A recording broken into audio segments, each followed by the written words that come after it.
Good evening, everyone. Today we are going to continue on reading the Empath's Survival Guide, and we will continue reading on the subject of being a parent that is an empath.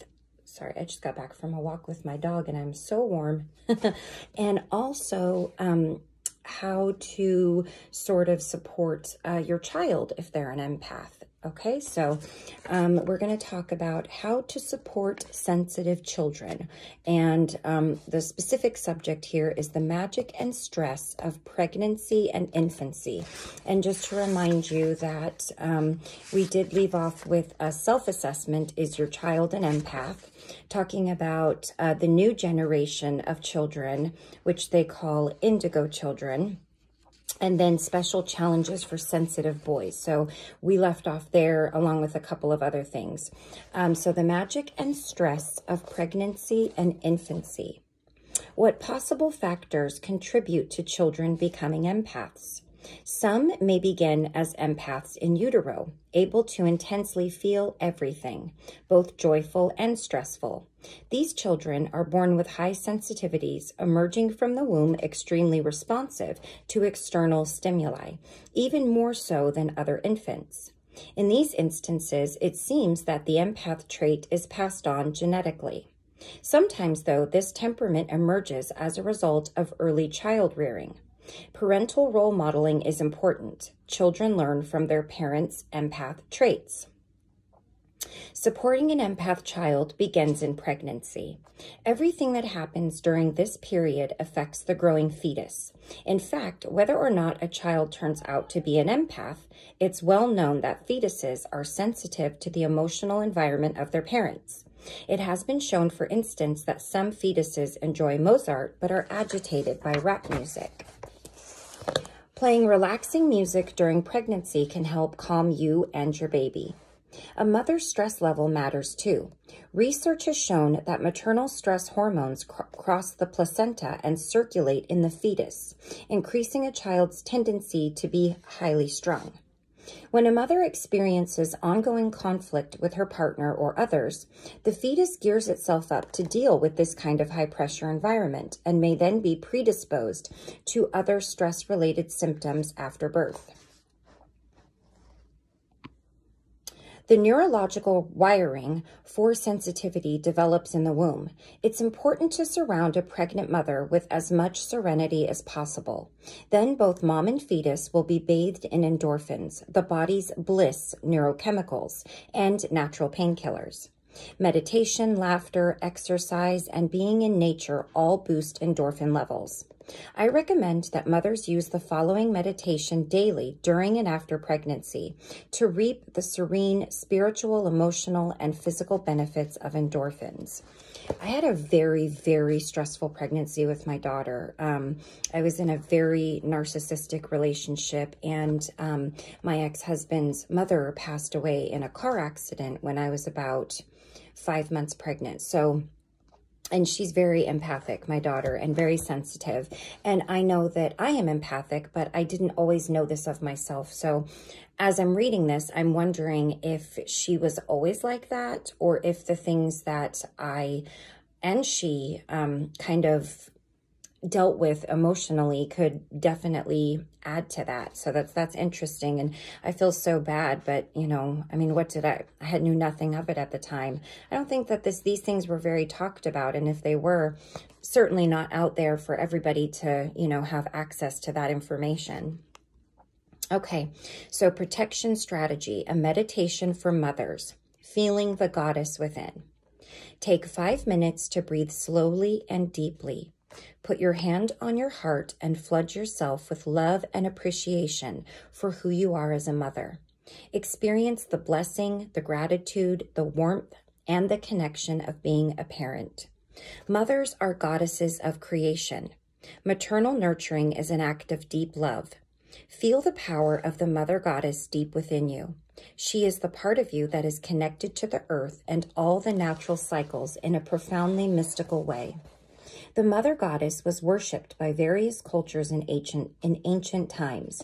Exult in the mother goddess within you. Feel her primal power and hail her presence in your being. Your fetus reacts as you react, so having a positive state of mind is important. Keep your baby calm by being calm yourself. Think optimistic and peaceful thoughts.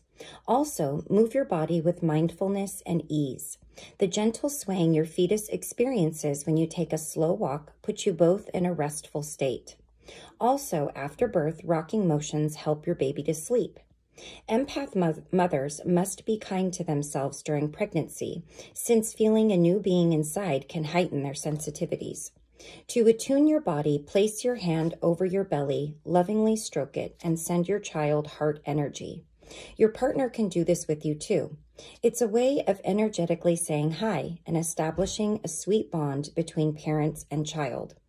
Any anxiety you might have felt about being pregnant can dissipate when you intuitively tune in. One empath mom shared this with me. I could feel the fetus growing. My daughter stretched out her wings in all corners of my belly like a butterfly. I knew everything was okay. Empath fathers must adjust to a new level of sensitivity during the pregnancy too. One father who is a physical empath told me he experienced his wife's morning sickness, even before she was aware of it. On an unconscious level, he intuitively merged with her body and felt her sensations. He was better able to draw a boundary between his wife's energy and his own after learning meditation and grounding exercises in our sessions. Using these strategies, he was less prone to take on her symptoms. Once your baby is born, if you suspect your child is an empath, take extra care to create a pleasing and peaceful environment with soft lighting and minimal noise. Breastfeeding will deepen your bonding as well as carrying your baby in a sling, which allows both of you to feel the closeness of your energies. This is so much more nurturing than putting a baby in a crib with a pacifier or a bottle whenever they cry. The effect of early trauma on adults' sensitivity. As a psychiatrist, I've observed how childhood neglect or mistreatment can affect the sensitivity levels of adults.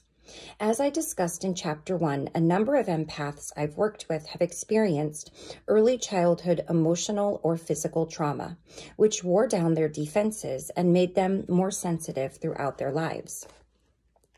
An angry environment can especially impact a sensitive child. Recently, researchers at the University of Oregon found that infants become agitated around argumentative and angry voices, and that ongoing exposure to arguments can make them more reactive to other kinds of stress and sleep disturbances. Parents must realize the effect of anger and yelling on their baby. They must learn to calm themselves and address anger in healthier ways. Infants are totally dependent. They can't walk away from your anger and must suffer the toxic consequences. The study also revealed that dire stressors of abuse and mistreatment can significantly alter a baby's brain development, a sobering eye-opener.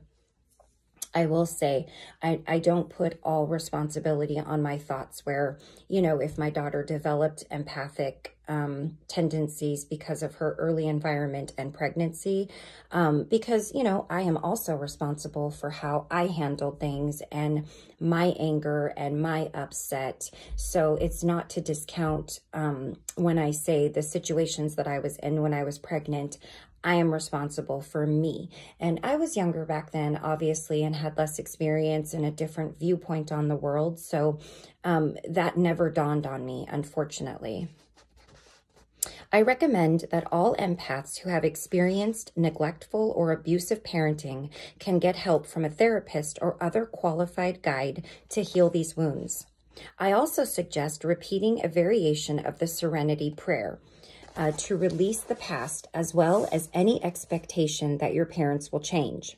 Saying this prayer can protect you from harboring toxic resentments and pain from your upbringing. It will help you find acceptance as well as more peace and humor, no matter how limited your parents were. The fewer resentments we hold, especially about our family, the better it is for us and our own children. In addition, it's also healing and important to forgive yourself for your own mistakes as a parent with your kids and family. Don't beat yourself up. It's impossible to be perfect, though it's a good practice to quickly make amends to your loved ones when you've been impatient, frustrated, or irritable. As you make amends, I suggest that you lovingly look at your children or partner and repeat the tender traditional Hawaiian Ho'oponopono prayer. And this is a really popular prayer. It's quite powerful. Saying this prayer creates positive energy while it clears out resentment and hurt feelings. It reinforces the great spiritual lessons of parenting, which include self-love, humility, and the commitment to honor your own, your children's, and your partner's sensitivity. So the Serenity Prayer variation here, the Serenity Prayer is a lot longer than this one, but the portion that she shares here, please grant me the serenity to accept the parents that I cannot change. And then the Ho'oponopono prayer, I'm sorry, I forgive you, I love you, I thank you. It's also recommended that you go in front of the mirror and say that to yourself, focusing all that energy, that love in your heart space. So we're going to go over, there's 20 tips for nurturing empathic children. So I will strive to read 10 of them, at least, and we'll see where we're at.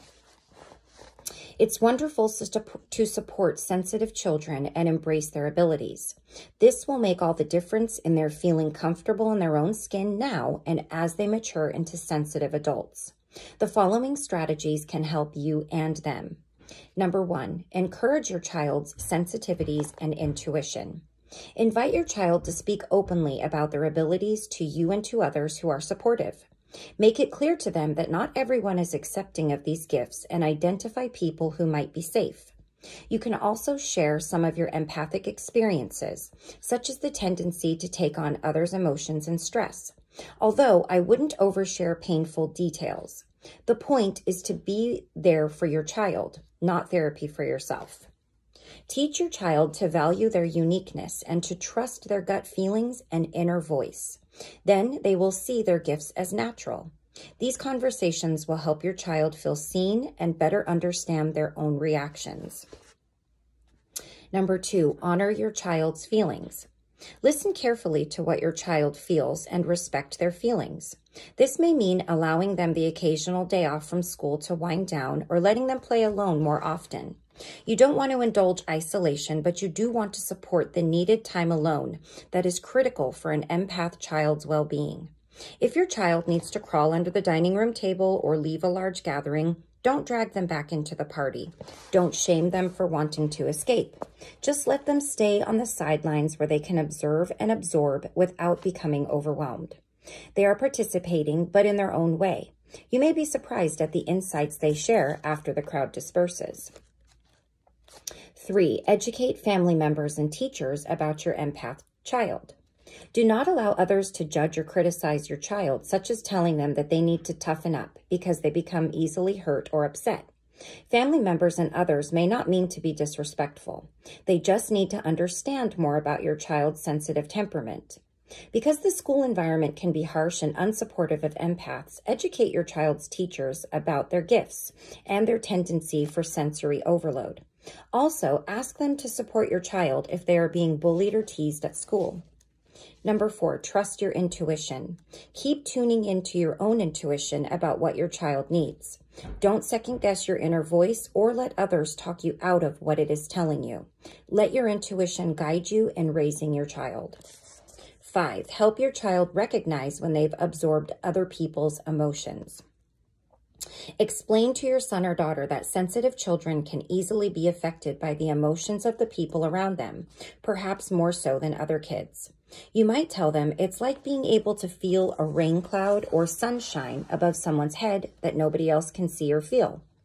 You can show them a picture of Joe, and then the last name is spelled BTFSPLK, the famous comic strip character in Lil Abner, who always has a dark cloud hovering over him.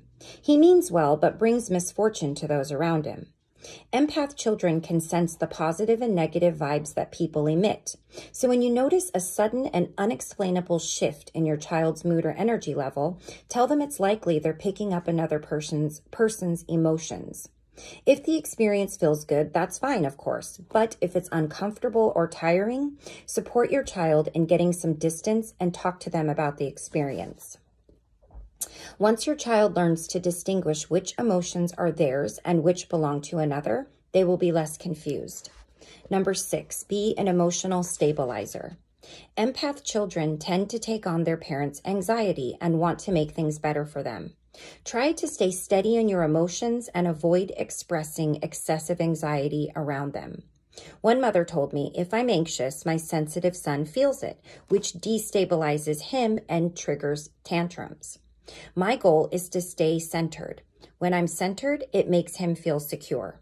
Be aware that highly empathic children can mirror your emotions and symptoms, and that empath parents can do the same with their kids. Oh, what a fun time that is, for sure.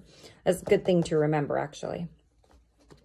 Number 7, don't argue in front of your child or anywhere they can overhear, and they're always listening. Sensitive children feel it is their job to help their parents get along better. They become more frightened and absorb more anger than children who are not empaths do. Anxiety and arguments overstimulate them. If you must argue with your partner or somebody else, do so when your children can't hear. Like highly sensitive adults, highly sensitive children can be wounded by yelling. They may believe they are to blame for the conflict. They also absorb the negativity and want to fix the problem, which is an inappropriate role for them. Number 8, encourage your child to take time alone to be quiet and creative. Empath children thrive on free and unstructured time. It's an opportunity for them to be creative and allow their imaginations to wander. They recharge and calm down when they are alone, which reduces their stimulation threshold. Support your child in having these magical quiet interludes to replenish themselves. You can do this by not overscheduling your child and by giving them permission to have regular timeouts, especially when they're cranky, whiny, or overwhelmed. Number 9, teach your child breathing and meditation exercises. When sensitive children are stressed or feel as if they've taken on other people's emotions, including your own, it's important that they learn to take a few deep breaths to calm down. In addition, they can close their eyes for a couple of minutes and visualize a relaxing image, such as the ocean, an adorable pet, or a happy day at the park. Ask them to focus on this image as they breathe out all the discomfort and inhale calm and happiness. This will teach them how to break the cycle of sensory overload and recenter themselves. Number 10, encourage your child to express their dreams. Empath children often love to share their night dreams. Create a breakfast ritual where they can talk about them in detail. Discuss how the dream made them feel, what emotions came up, and what message they think the dream was communicating. For instance, if your child is frustrated in a dream, try to identify a source of the frustration in daily life too, so that it can be relieved. You might suggest that they keep a dream journal in which they record their dreams at night. They can also draw or paint images from their dreams in the journal. I suppose we can do a few more. Number 11, help your child practice shielding around energy vampires. Encourage your child to recognize draining and upsetting people and to set healthy boundaries with them, whether these people are adults or other kids. For instance, your child can limit the time they spend with the drainer by saying, "I have to go meet my mom now," and they can simply stay away from angry people to prevent getting dumped on. If they can't avoid the person, teach your child to visualize a protective shield of white light a few inches away from their skin that completely surrounds their body from head to toe. Explain that this shield will repel negative energy so that they don't take on uncomfortable feelings, while the shield will also allow positive energy to come through. Let's round it out with number 12. Ground your child with drumming. I have seen this, and it looks really neat. Drumming is a primal sound that can calm children. When your sensitive child gets overstimulated or cranky, have fun together, beating on a drum in a slow and steady rhythm that mimics the heart rate. Shaking a rattle can also help relieve pressure. When your child is older, you can join a drumming circle with your community, as long as the group isn't too large. Okay, so we're going to stop right there. And I will say, I have a singing bowl, and I also have this really beautiful I think it's called a Zephyr chime, and it's advertised as a wind chime, but it makes a really specific, beautiful tune that my son, my son who's my youngest, absolutely enjoys. And sometimes when he's upset or angry, I will use that chime around him from head to toe, and it really does seem to help. So maybe I can share those things with you. A lot of people know what singing bowls are, but the other item I haven't had for that long. And the few times that I've used it, it just really has such a beautiful tone, and it really is so calming. Okay, so we're going to stop right there. In the next video, we will complete 13 through 20 of ways to help your empathic or sensitive child. We'll go over a protection strategy for sensitive children and talk about the future of enlightened parenting. And that will wrap up that chapter 6. And we will move on to chapter 7, where we are talking about empaths and work. So I think that might...